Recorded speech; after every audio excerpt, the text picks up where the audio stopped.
Hello, everyone. So let's talk about why miracle worship is not as important as spiritual basics. So the human mind is naturally drawn to the fantastical, to the thing that gives us that little extra that little extra oomph in our mood. When we hear about something fantastical, like a miracle, and we believe it, we get a little extra wonder. We can call it the wonder drug. That little extra, oh, that is amazing. A little extra boost. Just it's kind of like when you get a like on Facebook or something like that. It's that little extra boost. Um, Now, a lot of the time, miracle worship is referred to by certain dogmatic religious organizations, and that's not. I'm not using the reference in the way that they use it. I'm not talking about magic being miracle worship or various groups of people who follow saints, maybe even Santa Muerte as miracle worshipers. I'm not doing that. I'm actually doing something else. So uh, you'll see a lot of different religions talk about what their savior or supreme avatar of God did and how it was amazing and how it proves that he is the son of God or this avatar is an avatar of the supreme Godhead. So first of all, the idea of witnessing Christ, something like that, it doesn't make a whole lot of sense because you're not, the idea is that you're witnessing the teaching of Christ and you're seeing the supreme, change in yourself, and you're seeing how Christ changes the world. It's kind of a strange basis because originally witnessing Christ meant seeing Christ and seeing the miracles, which is one thing, and then a whole nother thing is the future idea of witnessing Christ, um, making it more of a symbolic witnessing, which becomes very strange. Um, but miracles, I believe that they do happen. I think that there's actually a spiritual science behind them, however. I think that any being who performs a miracle, healing, walking on water, um, conjuring something from the sky, stopping a hurricane. Paramahansa Yogananda, when he was a child, used a mantra to stop a hurricane. That also sounds like miracle worship, where, I believe that he did this, but people who follow his teachings don't say, look, you can read in the paper that the hurricane stopped, and then these other people said that he was repeating this mantra and the hurricane stopped. That's not what his followers do. Um, the reason a lot of time this happens is because there's going to be a lot of people who take scriptures, religious people take scriptures as basically the evidence. They take it as a police report. They're saying this is what happened. There's no question about it. It's written like this. It must be believed because it was obviously this is true. Um, it's incredibly shaky ground to found a lot of your beliefs on, um, especially when you're using that to try to prove your religion right. So there's a lot of miracles that I believed happened. And I actually believe that Jesus was an avatar. Jesus Christ was an avatar of, by the way, it doesn't look like the one that used the white Jesus that you see, that Caesar Borgia of, I believe, Pope Pius. Um, that Pope decided that, he succumbed to his son's wishes of making all the depictions of Jesus look like him, a white Italian male, and then the whole world ran with it.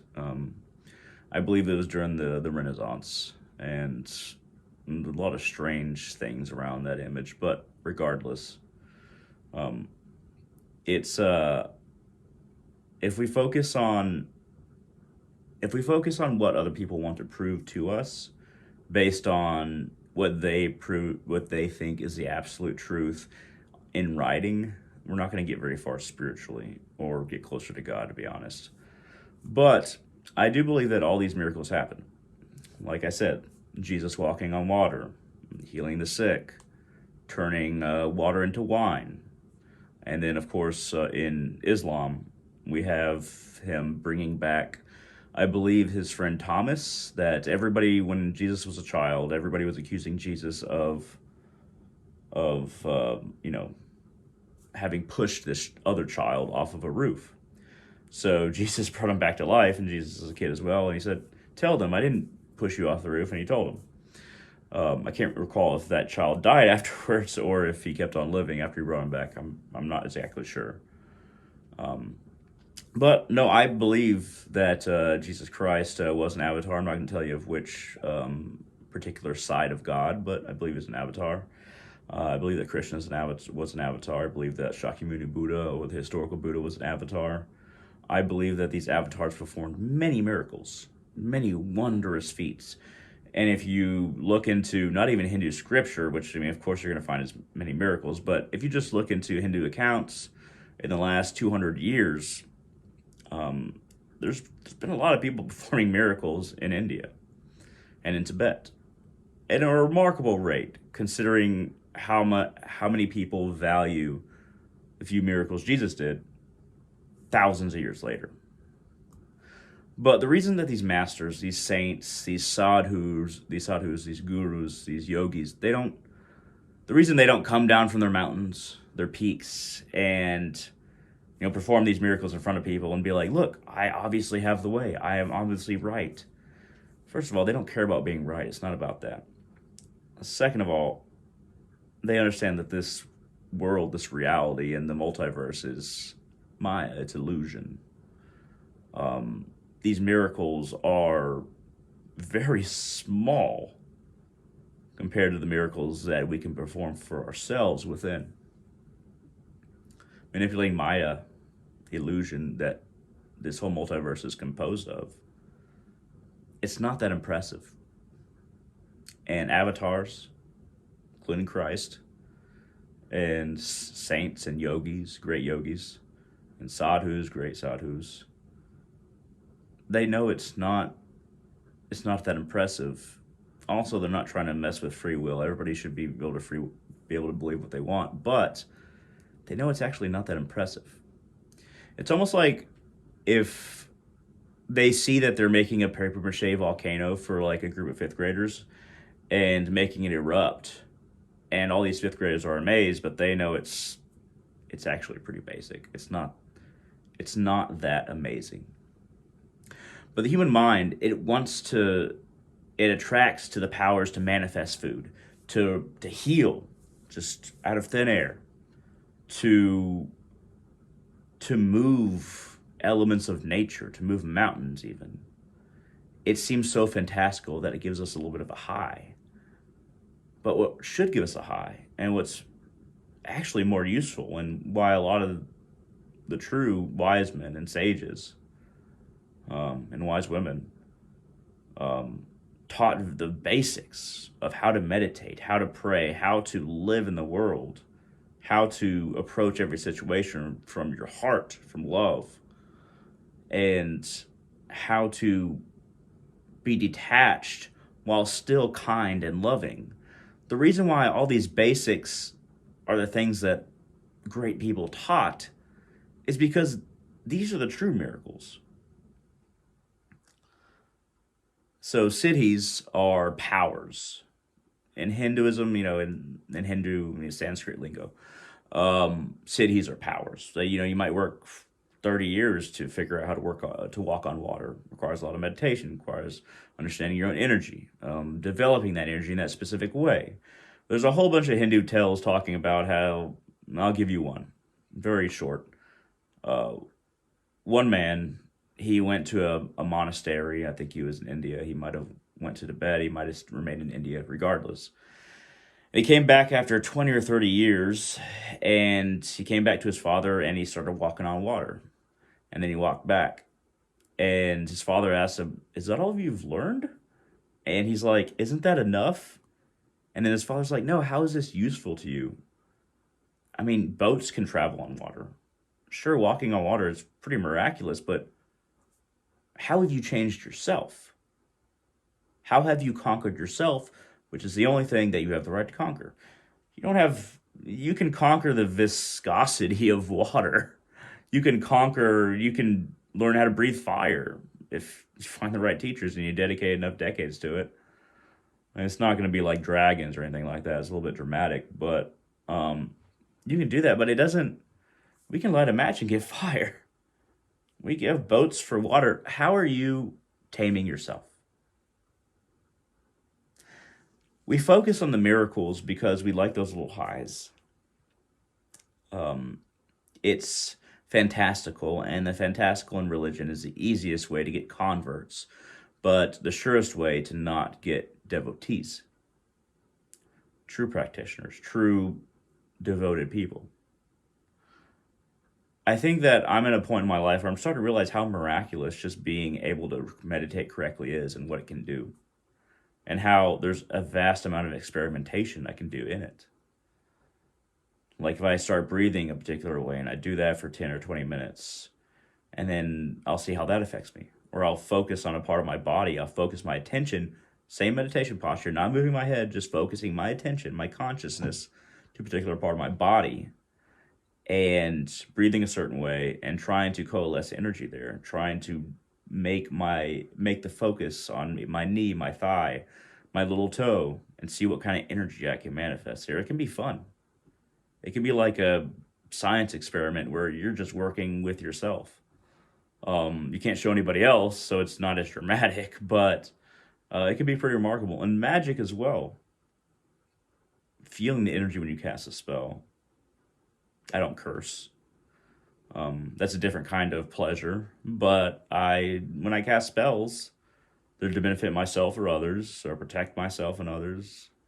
And after casting quite a few, you start to really feel like I felt that, and this energy gets stronger. You start to feel it more and more. You start to become more powerful in it. We're experimenters on this plane of existence. We're experimenting with Maya and our ability to manipulate it. That's okay. It can be very fun. On your spiritual path, you can experiment within yourself during meditation in ways that most people can't even imagine.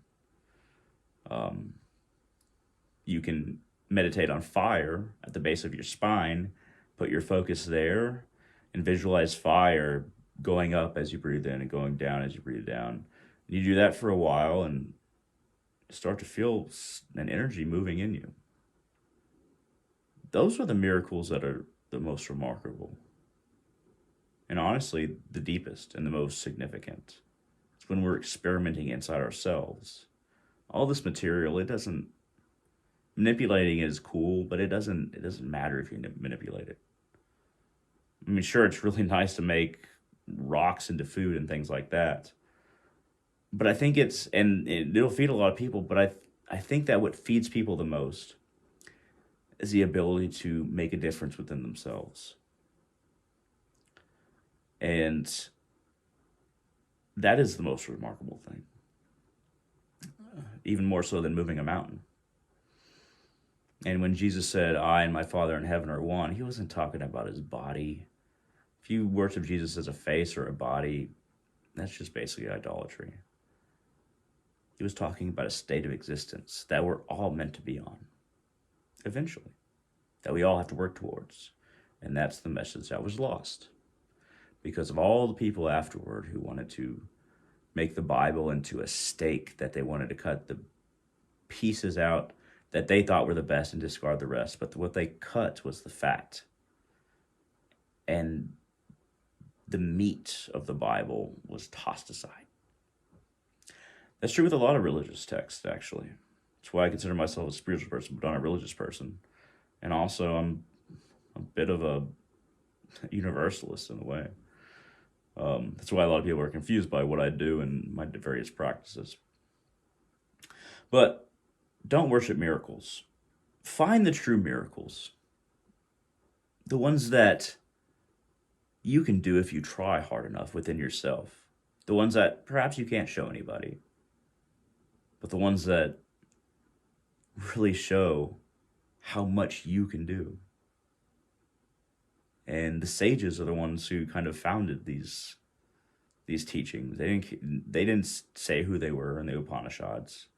They didn't. They're like, and they didn't even addressed it thousands of years ago. We know that you might want to know who we are, but it doesn't matter. It doesn't matter who we are. Work through these teachings and see what happens. That was their message. Doesn't matter who we are. And being a Vedantic kind of person, I tend to agree. And I do think everything is one. And ultimately, everything is working towards one wholeness. Some people hate it, some people like it, some people disagree with it, some people think that is blasphemous. But regardless, I think that's the way everything's going. It was destined to go and has gone many times in many different cycles. But don't worship the miracles that, don't be amazed by the miracles that pop up every now and then. Because it's the practical things that the sages and teachers and yogis and sadhus have taught that allow us to make the change that actually makes a difference. At any rate, thank you very much for watching. I hope this has been helpful. I hope this has been interesting. If you like this video, I'll hit that thumbs up down there. It really helps out the channel. Feel free to comment. That also helps, and I try to answer every comment. At any rate, thank you very much for watching. I hope all of you have a wonderful day.